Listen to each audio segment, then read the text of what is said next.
ವಿಜಯ್ ದಳಪತಿ ನೇತೃತ್ವದ ತಮಿಳಿಗ ವೆಟ್ರಿ ಕಳಗಂ ಪಕ್ಷವು ತಮಿಳುನಾಡು ರಾಜಕೀಯದಲ್ಲಿ ಅಭೂತಪೂರ್ವ ಯಶಸ್ಸನ್ನ ಸಾಧಿಸುವ ಮೂಲಕ ಹೊಸ ಇತಿಹಾಸವನ್ನ ಬರೆದಿದೆ.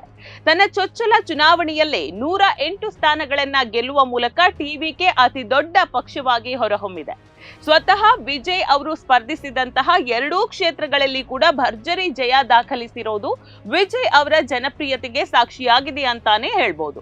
ಬಹುಮತಕ್ಕೆ ಕೇವಲ 10 ಸ್ಥಾನಗಳ ಕೊರತೆ ಇದ್ರೂ ಕೂಡ ಅತಿದೊಡ್ಡ ಪಕ್ಷದ ನಾಯಕನಾಗಿ ವಿಜಯ್ ರಾಜ್ಯದಲ್ಲಿ ದರ್ಬಾರನ್ನ ಆರಂಭಿಸುವುದಕ್ಕೆ ಇದೀಗ ಸಜ್ಜಾಗಿದ್ದಾರೆ. ಸರ್ಕಾರ ರಚನೆಯ ನಿಟ್ಟಿನಲ್ಲಿ ಮಹತ್ವದ ಹೆಜ್ಜೆಯನ್ನಿಟ್ಟಿರುವಂತಹ ವಿಜಯ್ ರಾಜ್ಯಪಾಲ ರಾಜೇಂದ್ರ ಅರ್ಲೇಕರ್ ಅವರಿಗೆ ಇಮೇಲ್ ಮೂಲಕ ಪತ್ರವನ್ನ ಬರೆದು ಅಧಿಕಾರ ಸ್ಥಾಪಿಸುವುದಕ್ಕೆ ಹಕ್ಕನ್ನ ಕೂಡ ಈಗಾಗಲೇ ಮಂಡಿಸಿದ್ದಾರೆ. ತಮಗೆ ಸರ್ಕಾರ ರಚಿಸುವುದಕ್ಕೆ ಅವಕಾಶ ನೀಡಬೇಕು ಮತ್ತು ಪ್ರಮಾಣ ವಚನ ಸ್ವೀಕರಿಸುವುದಕ್ಕೆ ಆಹ್ವಾನಿಸಬೇಕು ಅಂತ ಅವರು ಮನವಿಯನ್ನ ಮಾಡಿದ್ದಾರೆ. ಇದಲ್ಲದೆ ಮುಂದಿನ 2-3 ವಾರಗಳ ಒಳಗಾಗಿ ವಿಧಾನಸಭೆಯಲ್ಲಿ ತಮ್ಮ ಬಹುಮತವನ್ನ ಸಾಬೀತುಪಡಿಸುವುದಾಗಿ ವಿಶ್ವಾಸವನ್ನ ಕೂಡ ವಿಜಯ್ ವ್ಯಕ್ತಪಡಿಸಿದ್ದಾರೆ.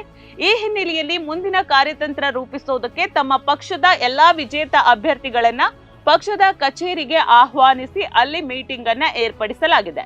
ಸದ್ಯಕ್ಕೆ ಬಹುಮತಕ್ಕೆ ಬೇಕಾದಂತಹ 118 ಸ್ಥಾನಗಳ ಮ್ಯಾಜಿಕ್ ಸಂಖ್ಯೆಯನ್ನ ತಲುಪೋದಕ್ಕೆ ಟಿವಿಕೆ ಇತರ ಪಕ್ಷಗಳ ಬೆಂಬಲ ಅನಿವಾರ್ಯವಾಗಿದೆ.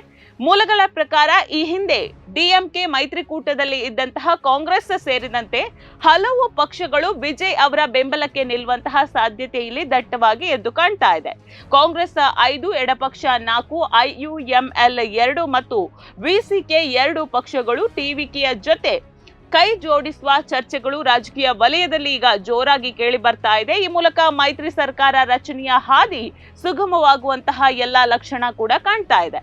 ಒಟ್ಟಿನಲ್ಲಿ ರಾಷ್ಟ್ರೀಯ ಮಟ್ಟದ ನಾಯಕರು ಕೂಡ ವಿಜಯ್ ಅವರ ಈ ಸಾಧನೆಯನ್ನ ಗಮನಿಸ್ತಾ ಇದ್ದು, ಲೋಕಸಭೆ ವಿರೋಧ ಪಕ್ಷದ ನಾಯಕ ರಾಹುಲ್ ಗಾಂಧಿ ಅವರು ಕೂಡ ಈಗಾಗಲೇ ವಿಜಯ್ಗೆ ಕಾಲ್ ಮಾಡಿ ಅಭಿನಂದನೆಯನ್ನ ಕೂಡ ಸಲ್ಲಿಸಿದ್ದಾರೆ. ಇದು ಕಾಂಗ್ರೆಸ್ ಮತ್ತು ಟಿವಿಕೆ ನಡುವಿನ ಮುಂದಿನ ಮೈತ್ರಿಗೆ ದಿಕ್ಸೂಚಿಯಾಗಿದೆ ಅಂತ ವಿಶ್ಲೇಷಿಸಲಾಗ್ತಾ ಇದೆ. ಇದರ ಜೊತೆಗೆ ಸಿಪಿಎಂ ನಾಯಕರು ಕೂಡ ವಿಜಯ್ ಅವರು ಬೆಂಬಲವನ್ನ ಒಂದು ವೇಳೆ ಕೇಳಿದ್ರು ಅಂತ ಹೇಳಿದ್ರೆ ಅವರಿಗೆ ನಾವು ಸಕಾರಾತ್ಮಕವಾಗಿ ಬೆಂಬಲವನ್ನ ಕೋರುವಂತಹ ವಿಚಾರಕ್ಕೆ ಚಿಂತನೆಯನ್ನ ನಡೆಸ್ತೀವಿ ಅಂತ ಹೇಳಿ ಮಾಧ್ಯಮದವರಿಗೂ ಕೂಡ ತಿಳಿಸಿದ್ದಾರೆ. ಇದರಿಂದಾಗಿ ವಿಜಯ್ ಅವರ ಬೆನ್ನಿಗೆ ಈಗ ಪ್ರಬಲ ಶಕ್ತಿಗಳು ನಿಲ್ಲುವಂತಹ ಎಲ್ಲಾ ಸೂಚನೆಗಳು ದಟ್ಟವಾಗಿ ಗೋಚರಿಸ್ತಾ ಇದೆ.